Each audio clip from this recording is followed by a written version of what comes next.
Hey guys, Majeffries here, and welcome back to the Majeffries Space Center. Now, this rocket here, this bit might look familiar to you. It's the Orbiter 1. So you got the capsule on top where little Jebediah sat. You got the science bay directly below him, and then you've got this bit here. This bit is new. I put tanks of goo on the side. I put 4 on so that it's all nice and stable, it doesn't fall out the sky. And then as you come further down, you'll notice a change. These 4 rockets here. Now these are the same as what's on the inside, but I believe, are they small or big? No, they're pretty big. They got quite a lot of power in them. They're designed to keep the thing in the sky. I'm just trying to think of what I could do. Right, I've got an idea. These towers, bye-bye. Zoom out a little bit. Propulsion, solid rocket booster. Where's it gone? There it is. These bad boys. Try and strap these to the sides like so. And then stick. Are they straight? They're nowhere near straight. Hang on, let's try and put them. Oh, that's frustrating.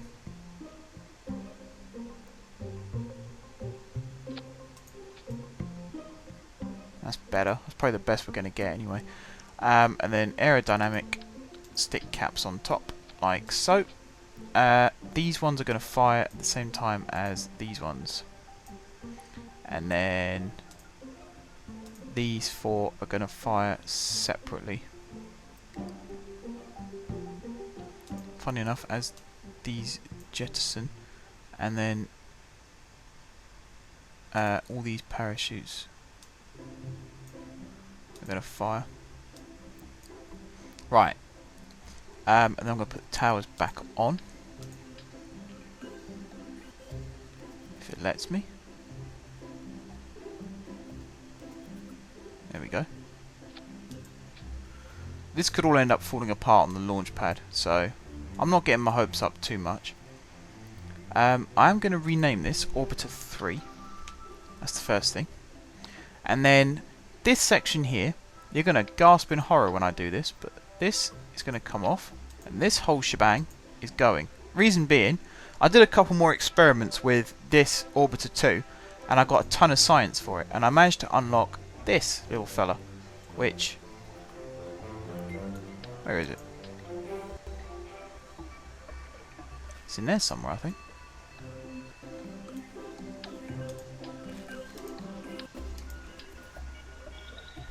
Hang on, this ain't going well.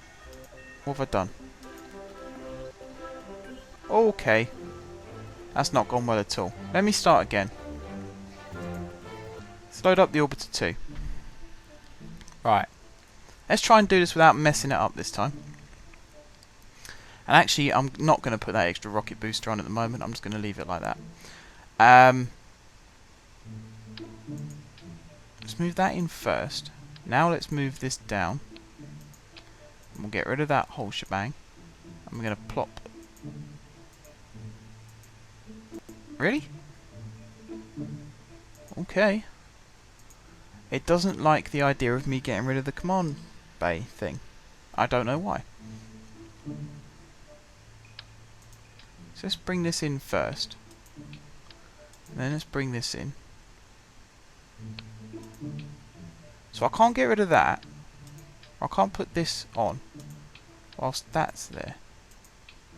So what I could do is put that down as a sub-assembly.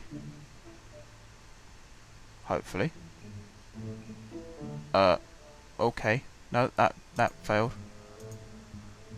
I will get this. I promise you guys I will get this. It's trial and error, I admit. I've never worked with the sub-assembly part before. We'll try. We can but try. So does that go there? There we go. Right. That is the Orbiter rocket. Does it need a description? Just the rocket that works. Right, so we save that. There it is. Right, so now we can scrap that. We bring this little fella in. Put it up there somewhere. Then we go back into sub-assemblies. And we bring in... There we go. Like that. That's incredibly high. We don't need it anywhere near that high. That's going to have no thrust off the launch pad now. So we can lower this back down.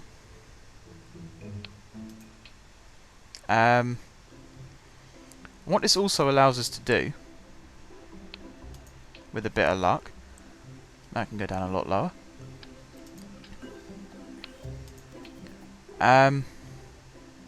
This little bit here is a bit of an ambitious plan actually. Let's lift it back up a little bit first. Right. So this is all an engine from here. In fact, this bit isn't. We're going to lower this bit down to there. So this is all one big rocket. What we're going to do is we're going to put another, if it lets me move in. There we go. We're going to put a fuel tank. Probably that size there. We're going to lift this whole thing up. And at the bottom of that, we're going to put this rocket here. And this is hopefully going to be how we're going to land this craft. Because we've lost the parachute, obviously, because it can't go on top of the control module. So the next best thing is to stack another engine on like that. Where is that engine? There. And that's the decoupler. So put that in, and then all of these fire. All of the parachutes fire. In fact, that was pretty good as it was. I don't know why I did that. So that fires as that decouples, and all those parachutes launch, and those separatrons do their job. That's good. That's fine. We'll zoom out a little bit again, and we'll move all this lot down. And you know, that's brilliant if it works. And that should there give us just enough fuel to bring this thing down to a nice steady landing. That's the plan. However, I mean, it doesn't matter too much if it fails. Because there's no one inside who's going to get killed. What it does allow us to do, however, is we can put, if it lets us, a lot more batteries on board. Because we got all this extra space. So we're going to throw these batteries in. In fact, bin all these batteries. And these ones. Those ones. And those ones. And we're going to just have batteries on this part of the craft. And it allows us to observe the materials by ourselves, rather than just take their word for it. So now, if no one knows what I'm doing here, I'm pressing Alt as I'm clicking on the batteries, and it just pulls them down in the same configuration.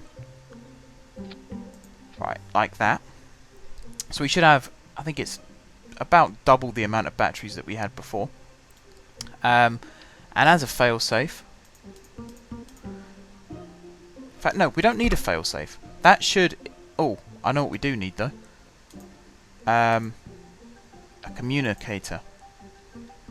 Because we have just sacrificed ours. Because that was part of the control module. So that will go there. Right, so that should hopefully be able to beam whilst we're in orbit. We got an extra little thing on the top here to help us in orbit. And everything else is as you were, apart from these 4 rockets. This might be a lighter construction, it might be a heavier construction. Let's give this an actual name as well. Now we tried this before, but let's do it properly now. Because it's unmanned, there's no risk of killing him. So the Jebediah Kerbin... no, it's Kerbal, isn't it? He's a Kerbal Orbiter. And it's named in his honour. So, we'll run through the procedure again for launch. Oh, crap. Let's try and straighten these towers up a little bit. Don't really sure what happens there. Anyway, right. This rocket booster, this rocket booster, this rocket booster, and the one on the other side, they all launch from liftoff, as you can see. At the same time, these four, these are liquid fuel rockets, obviously, they launch. This whole shebang should go up in the air. Once these solid fuel boosters are depleted, they will be jettisoned, and at the same time all their parachutes will deploy. These liquid ones should still have lots of fuel left in them. At that stage anyway. Once these ones have run out, they are also jettisoned, and the Separatrons do their job, and the parachutes deploy. At the same time, the main rocket itself, which is nestled in there, that one fires. Now at this point we should be at a pretty high altitude, so this one will be maybe just to get into orbit, or maybe like a coasting to orbit burn. Once that rocket is depleted, the decoupler is nestled around there. That detaches. I can't speak today. That detaches. The Separatrons launch.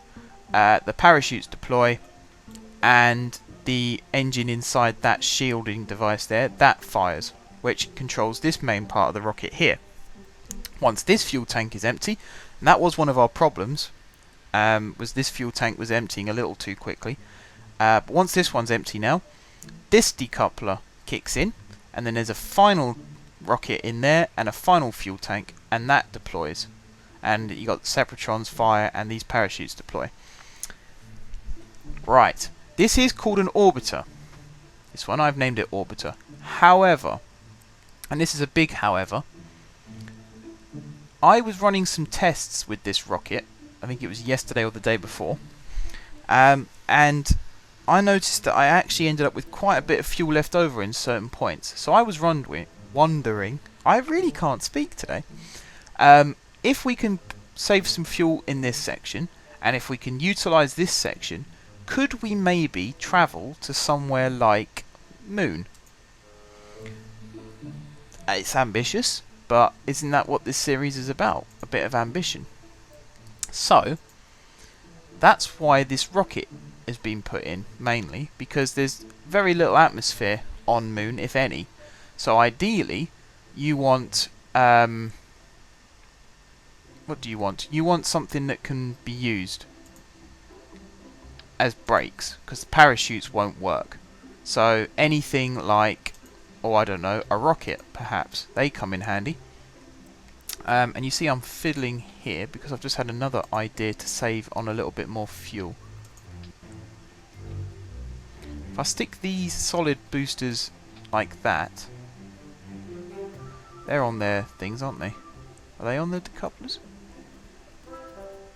Yeah, they look like they are. So where this rocket would fire, that stage, instead of that rocket firing, I'm going to move that there,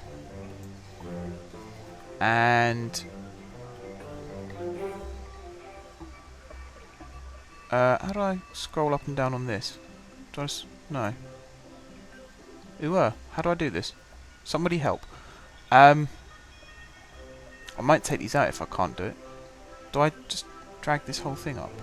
No. How do I do this? I need to scroll down on this. No, that's not right. And I can't move that up and down. Although, what I want, I believe, is in that section. So actually, I might temporarily move that there. Because I believe it's those ones. Yes, it is those ones. So, that rocket fires on its own. But before that, where are they? They're lower down as well. They're right at the bottom. Oh god. This has all gone wrong. Hang on. Let me remove that. Let me get these back where they should be. So that one goes below that one. So that fires, they fire. Now these decouplers here, this one fires at the same time as these decouple. So they need to move up there. So you do, you have to click and drag like that. Okay. These boosters This is a very complicated procedure, but if it works, it might save us just that little bit extra fuel. Hopefully. I believe these are those ones.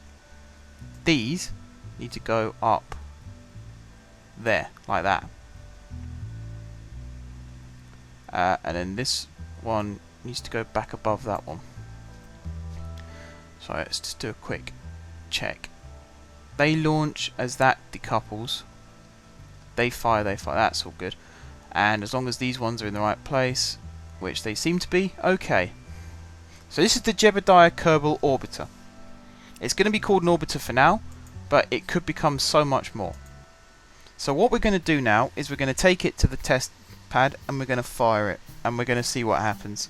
It's unmanned, there's nobody on board, I believe. I hope there's nobody on board. I'll be miffed if there is someone on board. Okay, there's nobody on board. What I'm relying on is that this rocket doesn't fall over, because if it falls over, we're screwed. I saw it bouncing around a little bit there, which is quite worrying, but we'll see how this goes. So we'll launch in 3, 2, 1, and we go. As you can see, this rocket isn't as efficient as the first orbiter, because there's a lot more weight on it. However, as each stage falls off, you can see the rocket gets lighter and lighter and lighter, and the atmosphere gets thinner and thinner and thinner. So hopefully by the time we come to the main rocket in the centre, you remember before, we lost a lot of velocity at that stage. Now we should keep that velocity because these 4 rockets take us through that stage of the atmosphere. So the solid fuel boosters don't do as much as they did before. You can see they're running out quite quickly, and we're going to jettison them in the next couple of seconds, like now.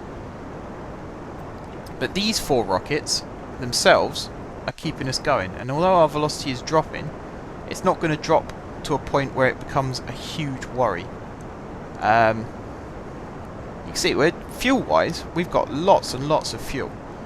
And when it gets to the stage where we can start doing fuel transfers as well, which I think that's one of the next stages in the science tree, we can save a lot of fuel that way as well, because you can then have the outside rockets feeding fuel to the inside rocket as that burns, and it's a more efficient way of using your fuel, so you can concentrate fuel on more important areas, and then as you jettison the empty tanks, some of that fuel gets transferred to the main tank that's still firing. I think that made sense. A bit distracted as I was talking there, sorry guys. So yeah, these tanks are just under half empty now, or half full.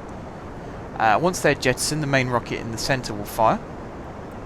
You can see we're not gaining altitude as quickly at the moment, and our velocity was pretty slow. It's speeding up a little bit now because we're starting to lose weight. These 4 rockets as well, this design will be perfected further down the line as we unlock more powerful rockets. We'll start putting them on to the point where I think there's like a 2x2 style, and if that is the case, we'll put them on this bit as well, because that should increase thrust power, and hopefully not too much fuel will get wasted because of that. Because this is a much slower launch than the first time round we did this, and that's why I'm hoping these solid fuel boosters here will come into play. I forgot to put parachutes on them actually. They'll just have to float around in space for a bit if they in fact, I think they will just end up stuck in orbit until they come back through the atmosphere, because I forgot to put anything on them. There's no separatrons or anything, so that's a bit of a mistake. Oh well.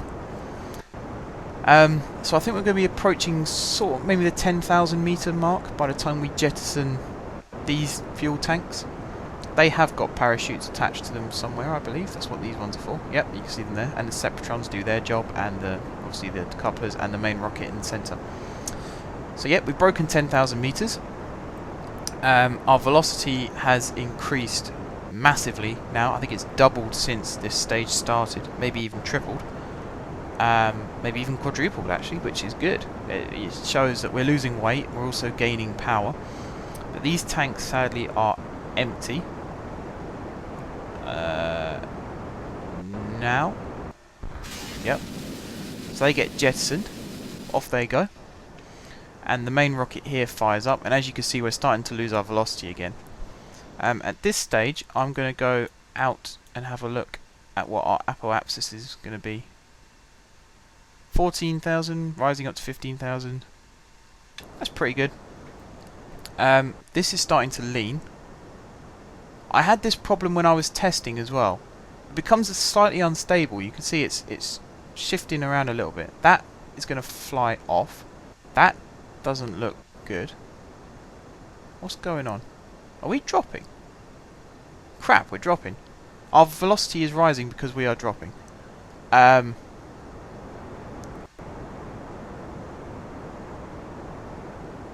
that's not good. I'm going to abort that stage. We're going to fire that stage off. That was a big mistake. That was a huge mistake. And now the rocket is tipping over. Okay. Revert back to vehicle assembly. We need to have another look at this. I think the new plan... Let me think this through. What I might do actually is I'll put this down as a failed attempt, and I'll have a little look at this rocket, and we'll come back in another episode and try and rectify this problem. So, sorry about that, guys. I thought this was going to be a bit more successful, but oh well. We'll come back to it some other time. So, thank you for watching, guys. If you haven't subscribed to my channel, be sure to click the subscribe button. If you have subscribed to my channel, thank you for your continued support. And until next time, I will see you soon.